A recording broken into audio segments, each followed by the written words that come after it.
Former President Trump has closed in on VP Harris's lead and are now tied on the national poll. Are the Democrats running scared? Let's get to a news feed where Steve Kornacki breaks it down. And for more on our brand new NBC News poll, I am joined now by national political correspondent Steve Kornacki to take us through all of the numbers. Steve, boy, this is a big one. Yeah, Kristen, the numbers say it. It is a tie game here weeks before the election, and it's that shift. Our last poll taken in the wake of that September debate, Harris had opened up that advantage over Trump. Gone in our new poll. What goes into that? What's behind that? I think this one is revealing. This is the basic perception voters have of these candidates. Is it positive? Is it negative? Now, these are not great numbers for either one. Trump 43 positive, 51 negative. He's 8 points underwater, you might say. But look at Harris. Exact same positive score and that negative number almost in the exact same place. And this is it. The last time we polled this question after that debate, Harris had really made up ground in this area. Look, she had a positive rating, 48 to 45. So that advantage has all in the last few weeks in our. And the reason why, here's the thing, you got to understand this, that from that debate, all she did was just regurgitate the same flipping answers. They ask her something about the economy. They'll say, oh, well, I grew up in a middle-class family. What are you going to do about the war with Israel and Palestine? Oh, yeah, well, I grew up in a middle-class family. Oh, what are you going to do about these unions that are striking? Oh, I grew up in a middle-class family. What are you going to do to make sure that jobs is created in the country? Oh, I grew up in a middle-class family. We're tired of it. People are tired of the same nonsense that's spewing out of her mouth. And this is the reason why I'm saying that, oh, listen, you know what? Is she really a qualified candidate? No, because let's be honest, the Democrats really didn't want her because they took their time to support her when they forced, with a coup, forcing Biden out because they knew Biden was going to lose, period. Now, all I have to say about this is I'm glad that Trump is making ground. I'm glad that Trump stood his ground and said, hey, listen, these flipping moderators, they don't really care about me. They are showing their true colors. They're showing who they stand for. And you know what? Forget it. I'm just going to go to the American people. I'm just going to tell the American people how I feel. I'm going to tell the American people what I'm willing to do for them. And if they want to vote for me, cool. And if they don't want to vote for me, cool. That's why I am leaning towards Trump. And I feel that many Americans are leaning towards Trump the similar way as mine. Poll washed away for her. Then there's some issues, some characteristics here. These are advantages in red here that you see for Trump now versus September. On the immigration and the border, we ask voters who would be better on this. In September, Trump had a big advantage. It's gotten bigger. On inflation and the cost of living, Trump's advantage now hits double digits. And on the question. Now, let's be honest now. Two of the most important things that they talk about is what Trump is leading on. Immigration. Yes, immigration is what people are saying. Now listen, we're tired of it. We're tired of these people that were able to come through the country illegally, mind you, and making sure that they get what they get before Americans. Hell no, that shouldn't be. No flipping immigrant should be able to get food stamps. No immigrant should be able to come with their little crumb snatchers and being put in school. Yes, I understand that, you know what? You don't want to deny a child education. Yes, you know what? Here's how you help them. Give them a few shillings, send them on a plane, let them go to school where they came from, not here. I understand that people want to come here for the American dream. I understand people want to come here to make money. Do it legally. Do it legally. And guess what? American politicians, make it easier for countries to be able to have visas to come to this country to work. If you truly want to be that beacon of hope, if you truly want that America can be looked at as a land of milk and honey, a land that people want to come to, give them the opportunity to come legally and punish the people that come here illegally. Hey guys, this is just a short break from the video to ask you, if you haven't already, to like the video. That will greatly help me out. And if you're not subscribed to this channel, please subscribe. I would really appreciate that, because I'm a new YouTuber and I'm trying to grow and I'm trying to get to 1,000 subscribers by my birthday in December. But I can only do it with your help. So please help a brother out. And if you are subscribed, thank you so much. I really appreciate it. Back to the video. Of who represents change. Harris had the advantage in September. She still does. but lower. So significant because voters are telling us change is a critical issue for them, not the direction. What the hell? Wait, what is she saying? What is she saying? Wait, what the hell are you talking about? Voters are saying that change is a critical issue. Okay, let's look at this. 25 points over, 11 points over, and then 5. What are you talking about? The biggest thing that the issue that the American voters want, especially me, is immigration, get that under control, and bring cost of things down. That's what I want.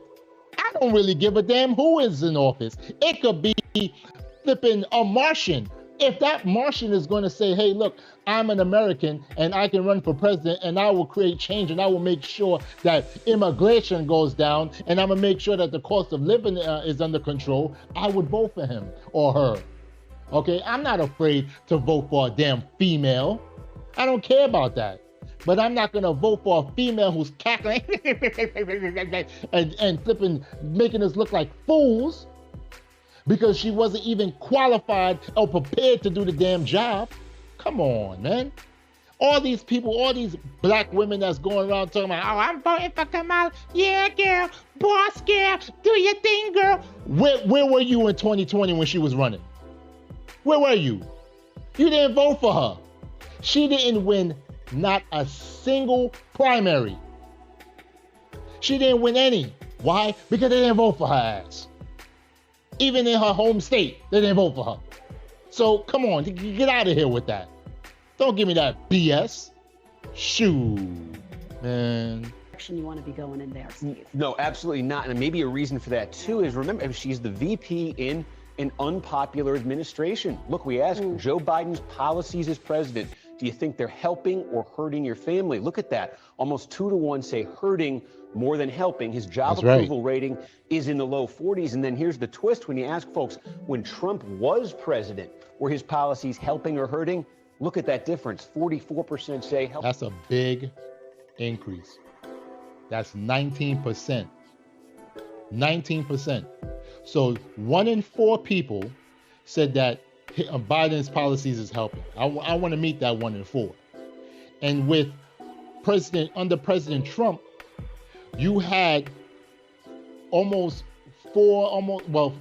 least 4 out of 10 or close to 5 out of 10 people saying that Trump's policies impacted my family in a positive way. So listen, people, you got to understand what's really going on. And the thing is, this is Trump when he had those crazy ass politicians, those conservatives that really didn't make him be the type of leader that he wanted to be because he was uninformed. The Trump today is not the same Trump of yesteryear. He understands now that he made a lot of mistakes choosing those people. And guess what? Those people that he chose, most of them are against him now. Why? Because they know that Trump is either going to come for their ass too. All them, those neocon conservatives and those neocon Democrats. He's coming for them. This is why I really am leaning towards supporting him. And I'm just going to straight off say it. The likelihood of me supporting Trump is damn near 90% right now. Because Harris, get out of here. Get out of here. She can kick rocks. Helping.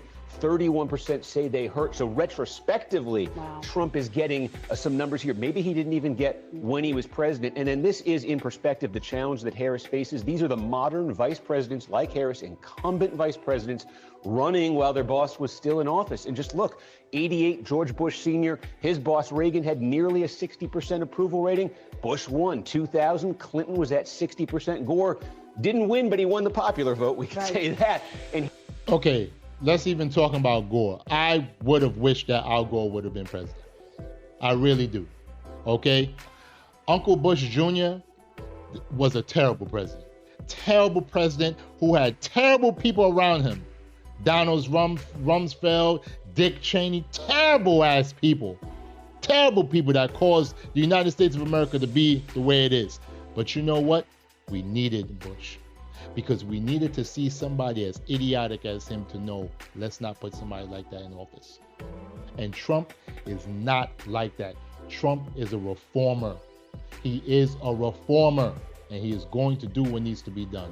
Here's Harris, and just look how different the atmosphere is. Biden's approval rating in our poll, only 43 points. She's running in a totally different atmosphere than previous incumbent vice presidents did.